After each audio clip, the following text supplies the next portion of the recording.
For today's ruthless killers, getting away with murder has never been so hard. You ready, Ryan? He's going down. We're doing it now. You got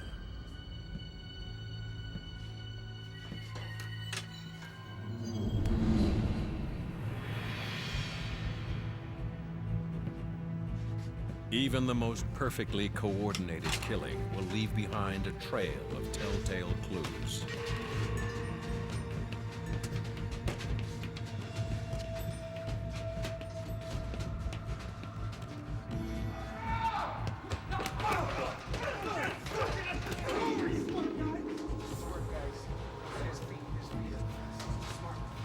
No matter how thorough and flawless the cover-up, forensic experts almost always link a crime scene back to the killers. Ultimately, criminals think that they can cover this up, they can bury their evidence, they can destroy their evidence, but there is no such thing as a perfect crime. In order to completely destroy a body and effectively hide it, you need a lot of heat and therefore a lot of wood. Probably many of these people are never discovered in the stomachs of sharks because the fishers simply aren't looking for them. The rewarding part of the job is basically figuring out what's happened to an individual, especially when someone tries to cover it up. Killers will try virtually anything in an effort to dispose of evidence. But often, forensic science is a lot smarter than they are.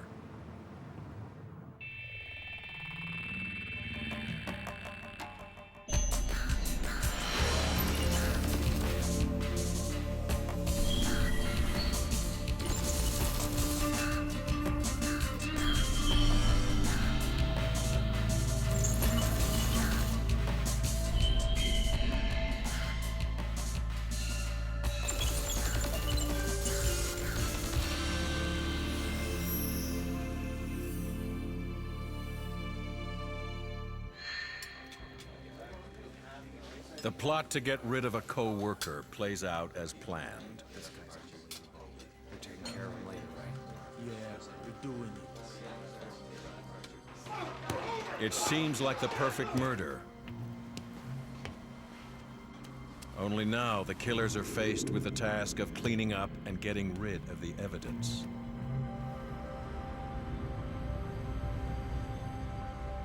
In places like Florida, heat, humidity, and wildlife can be murder on a body.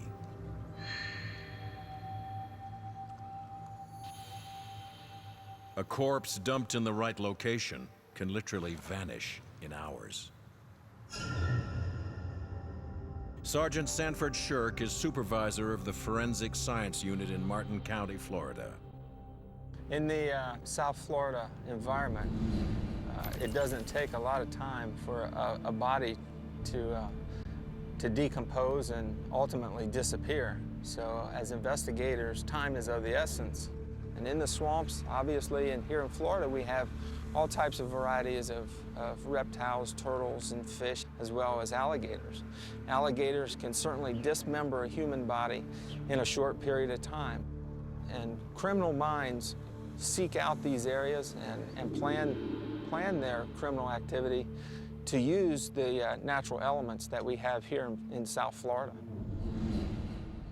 July 1999. Sergeant Shirk and his colleagues are called to the grisly murder of a female victim. Her mangled remains are found floating in a canal by passing fishermen. This is the Rundle-Shop Bridge where the victim lost her life. And it was just a few years ago that she was placed into this canal and floated downstream where her body was found. And this place, every time you come back, those thoughts and all the leads and the jury, their faces, all come back to one's mind.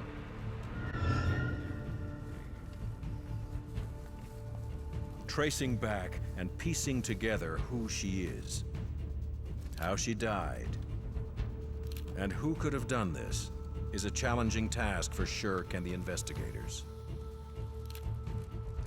Oftentimes, the crime scene and the dump site is two different places.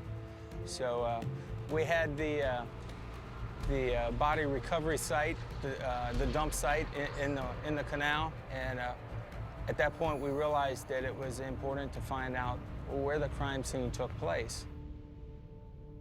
Slowly but surely, they begin to unravel the truth. As you can see here, this is an asphalt road that stops here at the sand, and over about this area here, there was a spot probably 6 to 8 inches in circumference. We'd actually did a hemodent test on it, tested positive for blood. Over the sand area, we found a spot that looked to be a burned out area. We started kind of sifting through it. We found bits of what appeared to be burnt clothing, burnt jeans, and possibly human hair. The victim is identified as 19-year-old Anadeli Macedo Marino. Using clues at the dump site, police compile a profile of her killer. The suspect that we developed was about 5'4", probably 130 pounds, and it was just a personal feeling, but when I got here, I felt like whoever did it, I just had a feeling they were weak or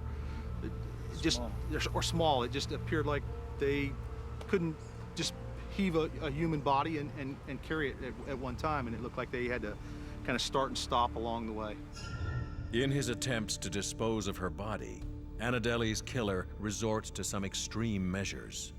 Well, he tried several things. The burning actually took place back in this area, is where the fire was, and that did not work. And he ultimately realized that he cannot burn up this body and it's just not going to go away. And so he had to resort to a secondary thought, which was to dispose of the body into the waterway.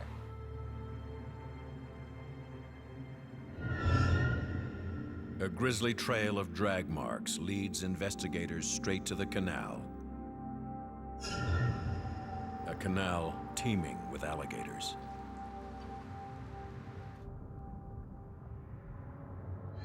The trauma and scavenging devastated Anadeli's remains. Alligators had removed some of her limbs. Burn marks and bloating of her corpse made her virtually unrecognizable. Another day in the water, she would have been gone. We never would have found her. The gator would have taken care of the evidence. I mean, we never would have found the body.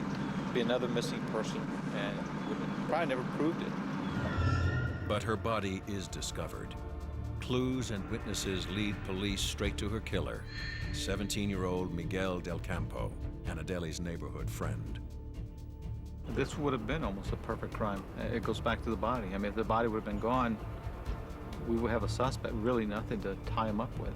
When I worked these cases, I ultimately realized that it's God who said, "Thou shalt not kill."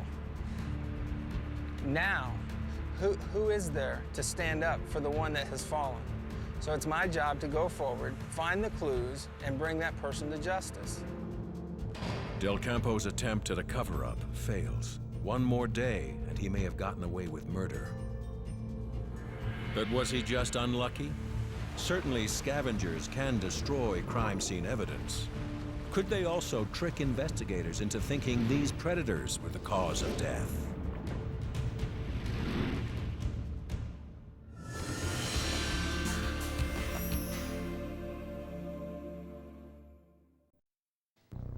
Here he comes!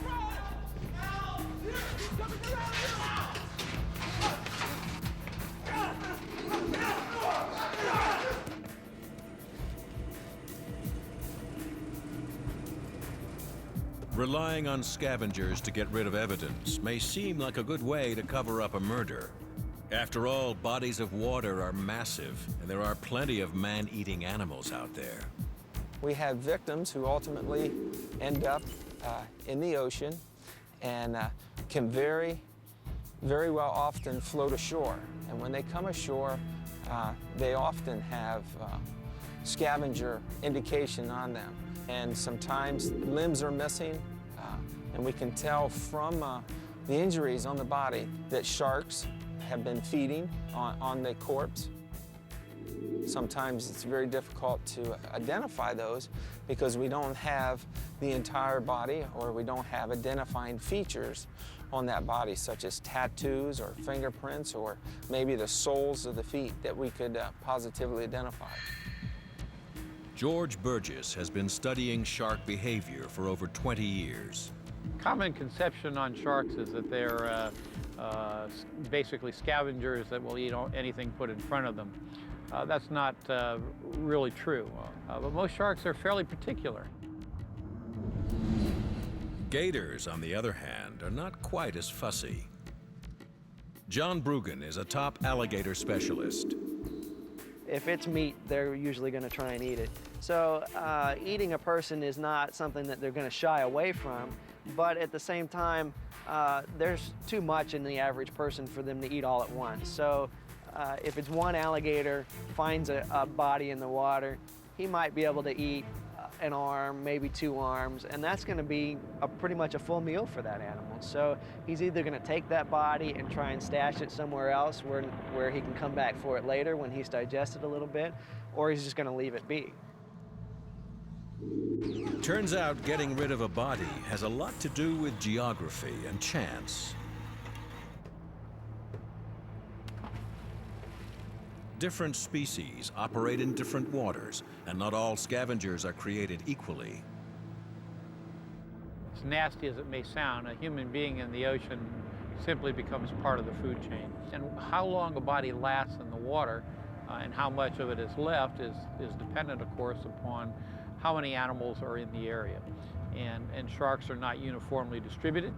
So if a body happens to be in an area where there's abundance, a body can be ravished very quickly and the loss of tissue very significant in a rapid manner.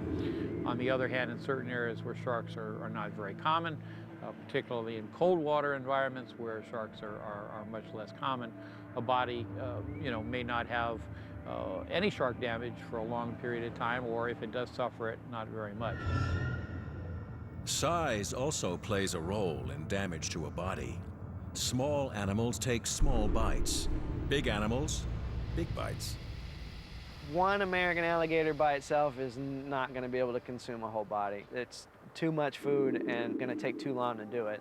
A group of alligators are probably going to do their best to eat as much as they can. If a lot of the clothes, if there's clothes involved, are going to be left over. There would be evidence like they don't digest teeth very well, so the enamel on the teeth kind of protects them, and that would be passed through the alligator system.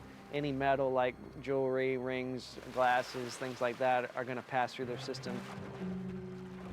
With what I know of American alligators, it's probably the last thing I'd try to do to get rid of a body. They don't destroy enough evidence to make it worth your while. To the trained eye, bite marks leave indicators that reveal much information. Dr. Charles Diggs is a medical examiner and leading expert in animal bite marks. Sharks generally, when they bite you, the teeth are very sharp, and they produce a tearing type of appearance, and it's very distinct. You can look at a body and say, you can say almost immediately that's a shark bite. You see. So a killer counting on scavengers learns a hard lesson.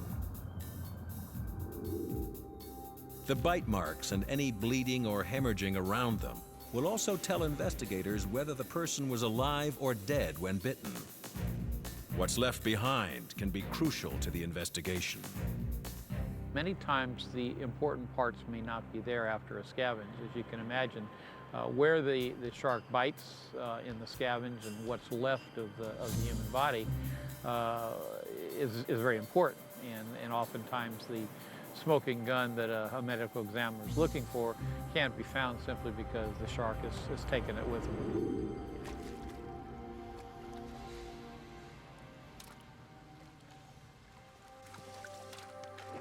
Alligators have amazing power in their jaws, even higher than things like lions and hyenas. So they have the ability to crush bone. So if there was a corpse or a body with damage like knife cuts or bullet wounds, in the process of chewing up or trying to tear off pieces, they're going to do a lot of damage to that evidence. But if the body parts are still there, the bite marks won't fool the examiner. Sometimes you may have a knife wound that can be covered up by a shark bite. Once again, once you open the body and inspect it carefully, you can see wound track marks. Though external injuries may look like